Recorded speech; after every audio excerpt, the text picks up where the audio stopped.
All right, guys, so last year you've heard me and Cody talk about how great these Microlattice pads are. We decided talking about it wasn't good enough, though, and over the last 2 months we figured out some ways that we could show you how much better these Microlattice pads are over traditional foam pads.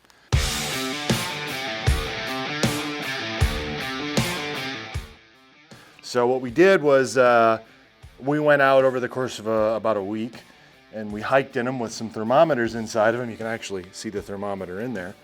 And then, well, we got them absolutely dirty with mud and dirt and all kinds of good stuff, and we cleaned them out to show you how easy they are to clean.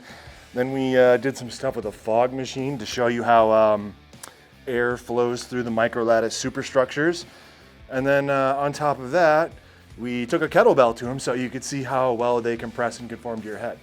You're gonna see that interspersed throughout this. Here we go. All right, guys, we're out today by the beautiful Lake Trammell. As you can see over here, water level's a little low. It's been a little hot this summer, as I'm sure some of you guys have noticed. The ambient temperature outside today is 82 degrees.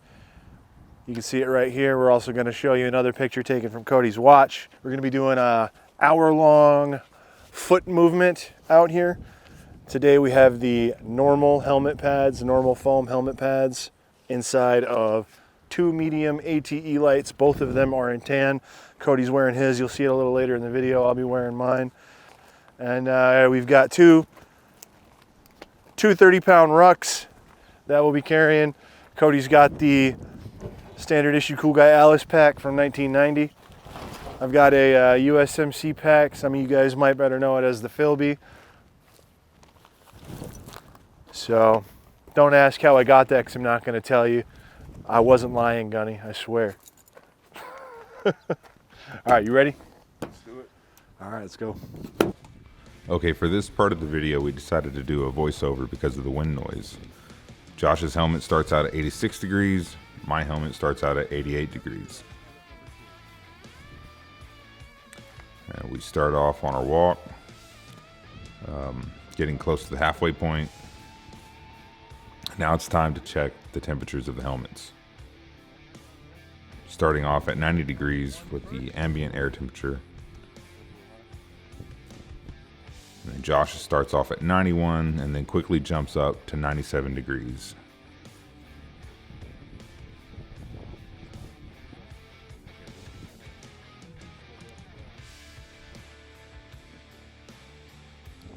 So I'm starting off at 91 degrees, but my temperature only goes to 93. So in this portion, we're talking about how the standard foam pads feel. So they're a little warm. Even though we have a decent amount of wind, we're not feeling a lot of airflow. If we had the Microlattice pads, we would definitely feel that airflow moving in and out of the helmet. So we made it back, and Josh is checking his temperature. Starts off at 95 degrees and then ends at 97 degrees for his final temperature. Mine starts off at 95 and then ends at 95 degrees. So what was our total distance there on your watch? All right, total distance is 3.36 miles. 3.36 miles. How are you feeling with the standard foam pads in? Standard foam pads, you know, honestly, our standard foam pads are pretty good. So I'm not feeling nearly as bad as I would have felt in the Army when we had the old foam pads. But it's definitely warm, and I'm sweating quite a bit. And I'm sure with the other padding system, the Microlattice pads, yeah, I'm sure I'm going to get a lot more airflow. I know for me, having come from, you know, leather strap headbands, and then to thank you, Marine Corps, for that. From leather strap headbands to the Ceradyne foam pads to these are a major improvement over those. These are the ones that come with it, but you can see in here how much, like, I don't know if you can see it on the camera, but you can see it in person, how much sweat has been absorbed into these. Actually curious to know, can you squeeze your pads out? I tried squeezing some of mine out, but you sweat way more than I did. They're damp, but I don't know if they went that way. Can you hold that? Yep. Yeah, yours are quite a bit wetter than mine. So, yeah, you can see some of that moisture on my hand that I just got. If we did a longer movement, guaranteed there'd be some sweat in that. But So we about we only did 3 1/4 miles. Yeah. Over about an hour. And the ambient temperature when we started was 88 degrees. And I'm not sure what it is right now. We don't have cell reception, so can't tell. But it's definitely a little bit warmer. It's nice and windy out today, though, which is a bonus. My watch is actually showing 90 degrees. I mean, that probably updated a few minutes ago when we had service. So I don't know if it's that or not yet. But so, around 90 right now. We started around 86, 88. Now we're at about 90. Our helmets started around 84, 86. We'll be able to show you in the footage afterwards. Cody will cut to it, but it wasn't too bad. Mine went up to about 97. I guess Cody's body's a bit better at regulating temperature than mine because his went up to about 95. So, but these are soaked, and they probably will be for the rest of the day. See those, nice and dry. And then I kind of see. Oh yeah, you can see that. How much grossness came out of that. Hopefully. All right, guys, day 2. We are doing a foot movement in our helmets. The only difference between yesterday and today is today we are using Microlattice helmet pads. And you're probably wondering why I'm wearing this solid snake bandana. I'm doing my best impression of Mr. Pewlife.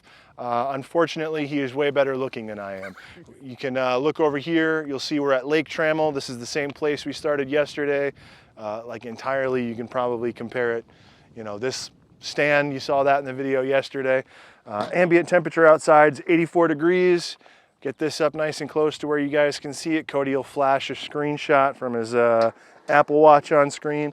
We're gonna be walking about 3.5 miles over the course of an hour. So, you know, we're not doing a back-breaking pace, but what we should see is a significant decrease in the temperature inside of the helmets. Cody and I will also be talking about how they feel on our heads. Now, the foam pads are great, but in my opinion, I already know this. These are far more comfortable. If you look, you can see all these interconnected hexagons full of holes. Those allow for airflow throughout the helmet. It'll act like a little air conditioner inside of my helmet. So, you ready to go, Cody? Let's do it. All right. Sticking this up into the helmet. 86, is it moved? All right, so it appears the inside of my helmet is ambient air temperature. Let's go check out Cody's. You good, Cody? Yep. Got your selfie stick on? Oh yeah. Now yesterday, Cody was running a bit hotter than I was at the start, but cooler at the end. We're seeing the same trend here. He's at 88.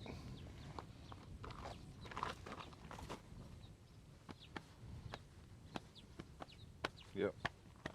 Good? Yeah.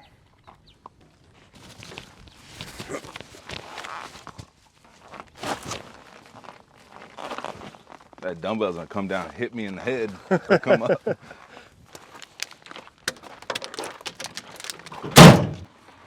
Just started the timer. Good. Just a couple of old infantry guys walking through the desert. Nothing weird about that. Wearing our helmets. Got random cars driving by us looking at us like we got unicorn horns growing on our foreheads. You know what I mean? All right, it's 88 degrees. How's yours going down, but mine went up? Probably because I'm sweating more. And it's got more airflow, so it's probably going to keep it cool. You run hot until you start getting worked out, huh? Yeah. And As soon you as just it, manually cool off? Yeah, the only thing is I got to drink more water. All right, I think it's safe to say Cody's is 90. It went down when I put it in his helmet. Yeah, that just happened. All right, Just jumped up to 91 just then, but I think we're pretty much where we're going to be, though, right? yeah, Well, we can give it another 10 seconds. Anything? 91. All right, 91 for me, and 90 for Cody, who's actually cooled it off because it went from backpack to Cody's helmet and went from 93 to 90. Yeah, I'd say that's pretty good. And then down to 88, which is the ambient temperature outside when I put it into my head. And then it went to 91, so that's 3-degree increase on the inside of the helmet. Keep in mind, these are not the most hyper-scientific tests. You got an Army Ranger and a Marine out here doing science. Be like ASMR. The sound of wind running through Microlattice.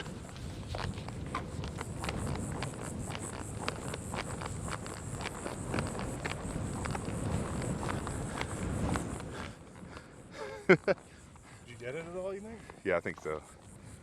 Wind socks on our microphone, but on the way back, we're on the way back from the halfway point, and the wind is like picked up, and you can hear the wind moving through the helmet.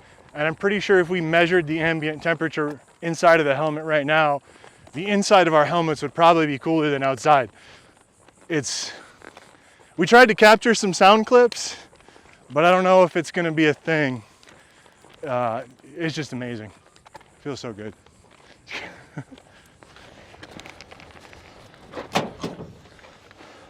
So we have made it. Yes, we have. Starting at 90 degrees Fahrenheit is Mr. Cody McGee, or at Cody McGee Shoots on every social media platform.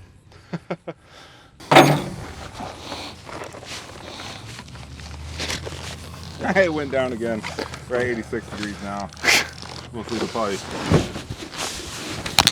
Probably bump back up. Suppose I should keep my temperature up while you measure. Keeping my temp up. You're still at 86 degrees. You're kidding me. It's actually colder than outside. Yeah, because of the wind and the sweat. So that was helmet 2. This is helmet 1, aka me. It's 90 degrees out here.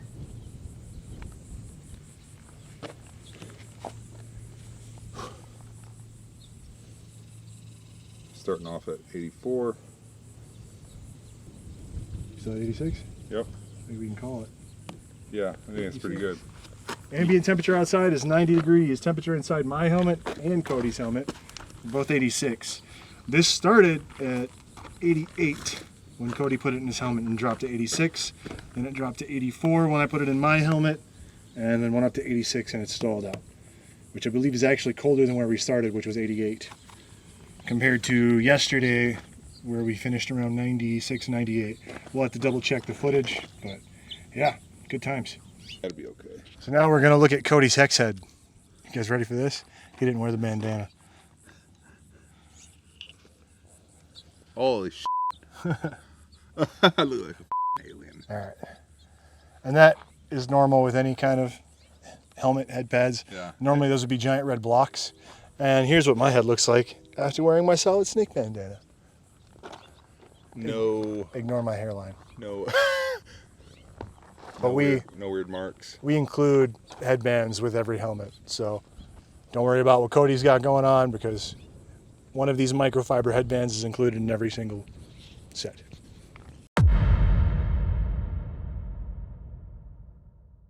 All right, guys, as you can see, I've got 2 helmets in my hand here. This is a ATE Gen 2. This is a ATE Gen 2. They're both size medium. These are the same helmet.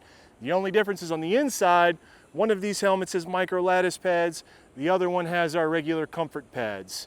Now, the primary material component difference is these are made from a memory foam. These are made from a 3D printed resin. Now, if you're familiar with our Microlattice pads and you got tryptophobia, I'm sorry, but we're gonna be getting real close here. If you look down at my feet, you'll see all this dirt and this water bottle right here. What we're gonna do is we're gonna spray some water in these to simulate them getting sweaty while you're out in the field, and then we're gonna get these suckers dirty. Let's go. You get these nice and wet on the inside so that we're simulating some sweat. This is a whole 16-ounce bottle of water here we're gonna spray between the 2 of these. Let's check this out. You guys can see more came out of the Microlattice. All right, you guys ready to get them dirty? Let's do it.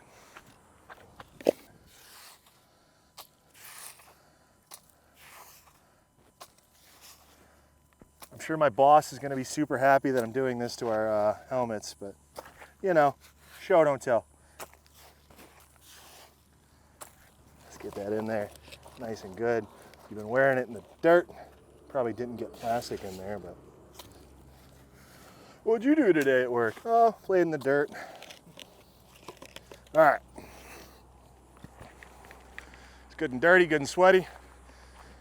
Dump them out.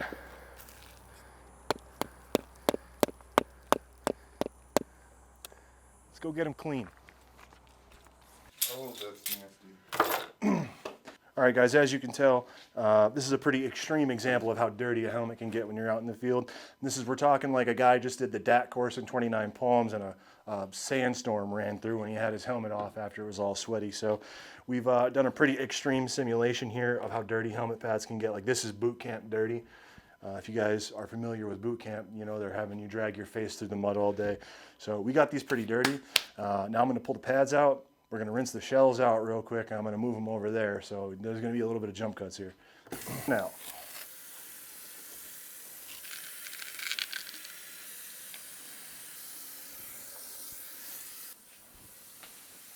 all right, guys, we're actually gonna clean these out in the shower because they're pretty bad. From the Microlattice pads, yeah, some of the dirt got inside of the structures, but let's look how easy this is.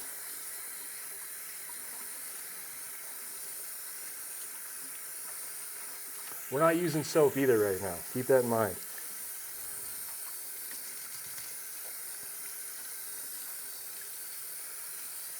With a little bit of elbow grease, no soap, just water, we're able to get most of that out of these structures pretty easily and get it nice and clean.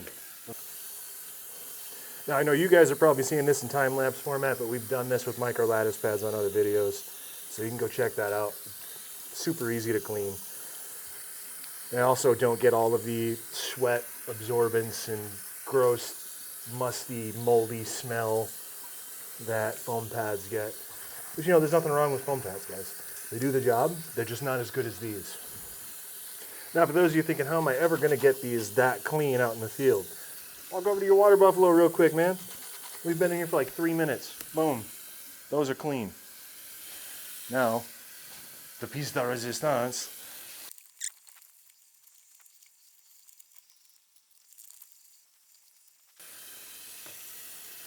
Now you notice there's not quite as much dirt just falling right out of these as there was on these ones, on the Microlattice pads.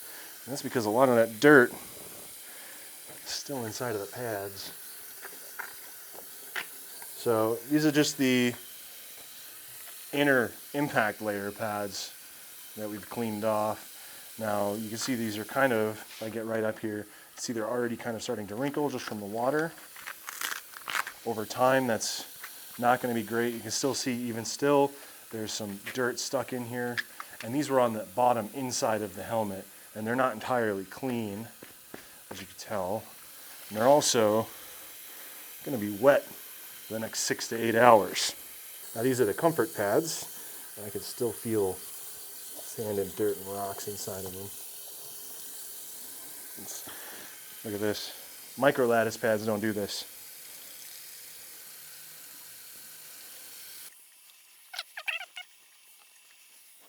Now imagine that's not only dirt, but that's just weeks of field sweat and grossness. These are probably going to need 6 to 8 hours, 4 if you put them in the sun and it's super hot. Well, maybe 2 if we're talking like Iraq or Afghanistan, you throw them on the hood of a Humvee. But then they're going to just get dirty again.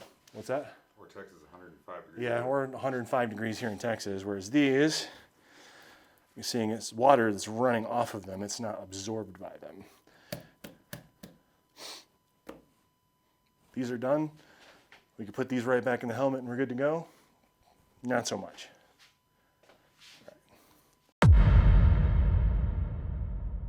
All right, guys, so the first part of the video, you probably noticed Cody and I talking about the increased airflow through the Microlattice pads. There was even a point where we were talking about how we could personally hear the sound of the air moving through the helmets. What you're looking at right now is a short demonstration we did with a fog machine and the Microlattice pads. This was the only way we could think of to actually give air a solid state that you could see as it's moving through the microlattice pads. So what you're looking at right now is how that smoke kind of moves steadily and evenly and freely through the microlattice pads.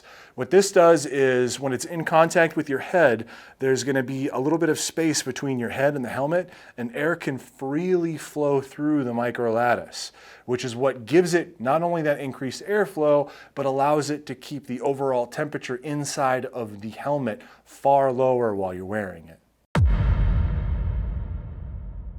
All right, guys, what you're looking at right now is a set of microlattice pads laid out flat on a table. What we're going to do is take a 12-kilogram kettlebell, and we're going to set that on the microlattice so you can see how the microlattice superstructures conform around the kettlebell to give it a nice conforming and even fit. I want you to imagine this kettlebell as your head and the microlattice as conforming to the top of your head once you put the helmet on.